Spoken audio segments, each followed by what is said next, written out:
أهلا بكم من جديد. أعلن الحزب الديمقراطي الكردستاني الإيراني عن اندلاع معارك بين مقاتليه والحرس الثوري الإيراني في مناطق متفرقة من مدينتي مروان ومهاباد، أسفرت عن مقتل عدد من عناصر الحرس الثوري في الشمال الغربي من البلاد. يأتي هذا مع اشتعال الأوضاع في كردستان إيران في ظل القصف المستمر للحرس الثوري على المدنيين والقرى الكردية. نتابع.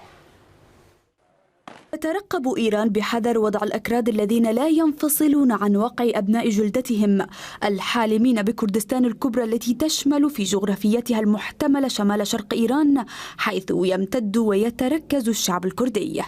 صحيفة الشرق الأوسط نشرت على موقعها الإلكتروني تقريرا حول العلاقة بين النظام المللي وأكراد إيران التي لطالما اتسمت بالعنف والقمع من قبل الجانب الإيراني على الشعب الكردي. فبحسب التقرير، أعلن الحزب الديمقراطي الكردستاني الإيراني عن اندلاع معارك بين مقاتليه والحرس الثوري في مناطق متفرقة من مدينتي مروان ومهاباد، أسفرت عن مقتل عدد من عناصر الحرس الثوري في الشمال الغربي من البلاد. بالمقابل، كثف النظام الإيراني من قصفه للمدن والبلدات الكردية بالمدفعية الثقيلة، وواصل عمليات اعتقال المدنيين وهدم القرى.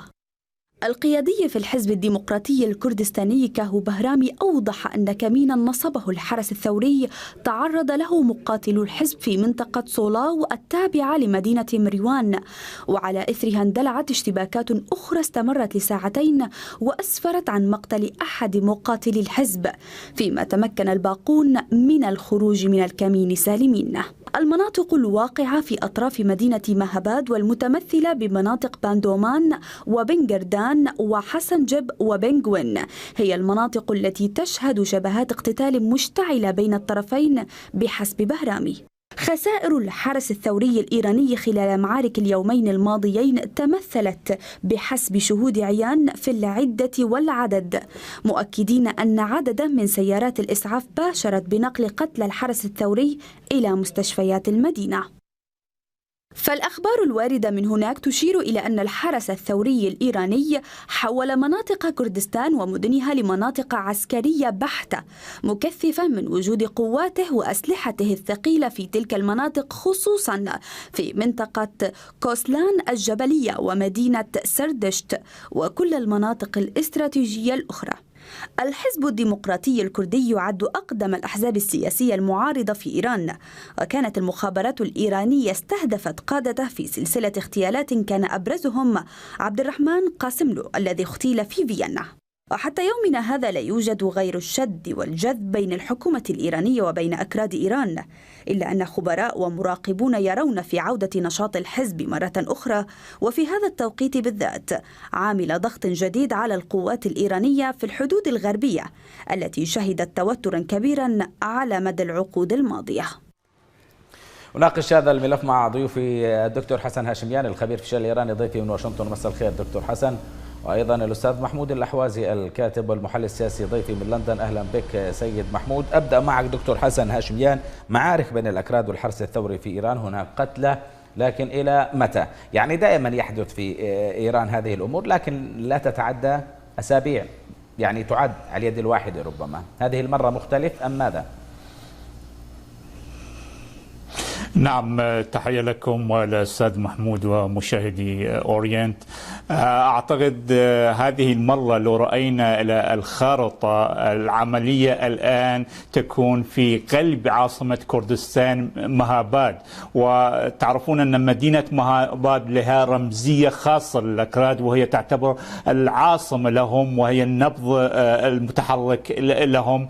العمليات الأخيرة وقعت في عمق 100 كيلومتر في الحدود الإيرانية. يعني سابقا القوات الإيرانية كانت تقول أن هؤلاء كانوا يأتون من وراء الحدود ثم يرجعون إلى قواعدهم. الآن في عمق 100 كيلومتر في العاصمة الكردية في مهاباد.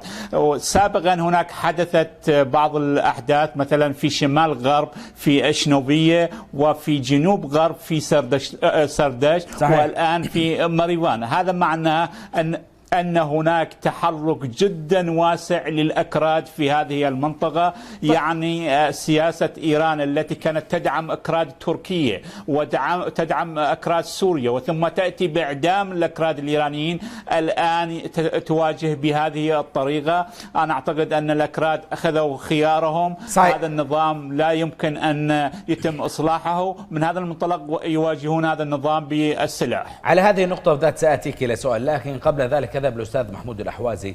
أستاذ محمود، نشاهد الأحواز بثوروا لوحدهم، بلوشستان لوحدهم، هاي الأكراد الآن لوحدهم، لماذا لا يوجد هناك تنسيق فيما بينهم إذا كان هم بالنسبة لهم العدو واحد؟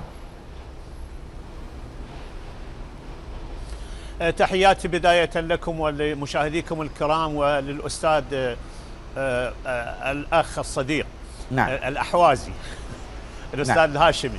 أخي العزيز، الواقع بين القوميات هناك تعاون موجود وهناك تنسيق موجود، لكن ما زال التنسيق لم يصل إلى تنسيق ميداني على الأرض إلا قليلا جدا، لكن التشاور موجود والتخطيط موجود وهناك اتصالات موجودة بين التنظيمات.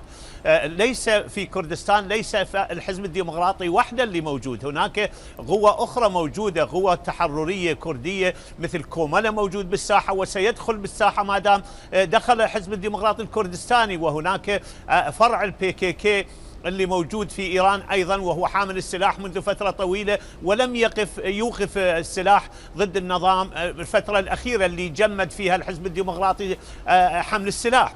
لكن إضافة للي تفضل به الأستاذ من أمريكا، نعم. الواقع أنه الحزب الديمقراطي الكردستاني لم تخلو الساحة الكردية من قواته خلال فترة وجودهم في كردستان العراق. الطلب كان من كردستان العراق أن لا يحركوا ساكنا ضد إيران حتى يستمر الحكم الذاتي في كردستان العراق بخير، وهذا كان السبب.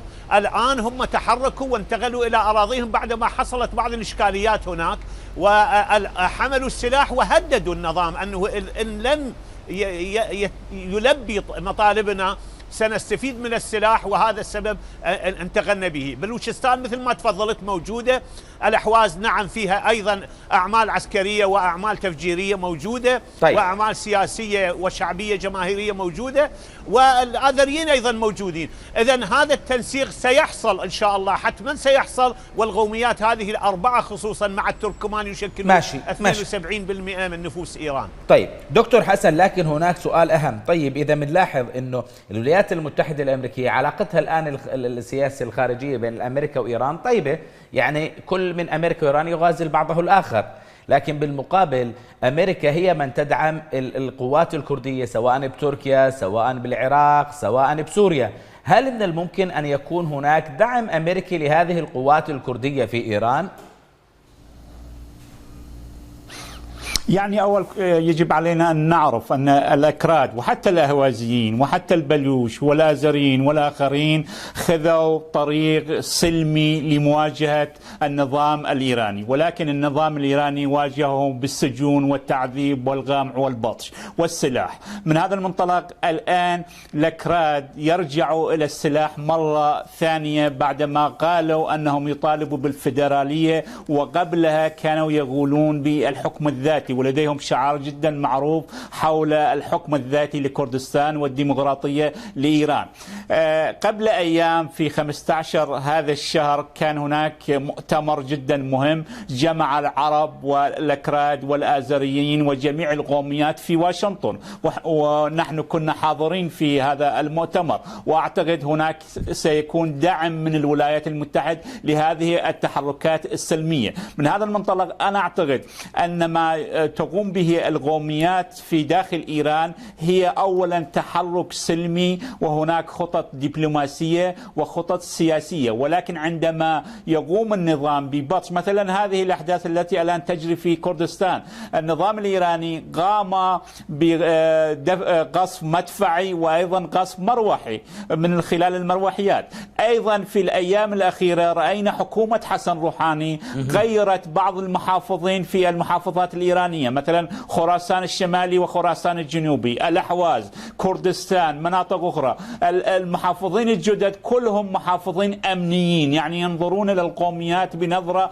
أمنية. من هذا المنطلق أنا أعتقد واشنطن تستوعب هذه المسائل، ومندوبين القوميات في واشنطن لديهم تحرك. هناك كان لدينا اجتماع مع إد رويس وهو رجل جدا مهم في الكونغرس الأمريكي. من هذا المنطلق أنا أعتقد الولايات المتحدة تنظر بإيجابية إلى هذه التحركات، لأن هذه التحركات تأتي على خطة سياسية سلمية، ولكن النظام الإيراني هو الذي يختار العنف، هو الذي يختار البطش والقمع، ومن هذا المنطلق يضطر القوميات أو تضطر القوميات للمواجهة العسكرية. طيب إذا سيكون هناك تنسيق سيد محمود الأحوازي، إذا سيكون هناك تنسيق بين كل هذه القوميات، طيب ما الذي ينقصها؟ سلاح أم عتاد أم إرادة دولية؟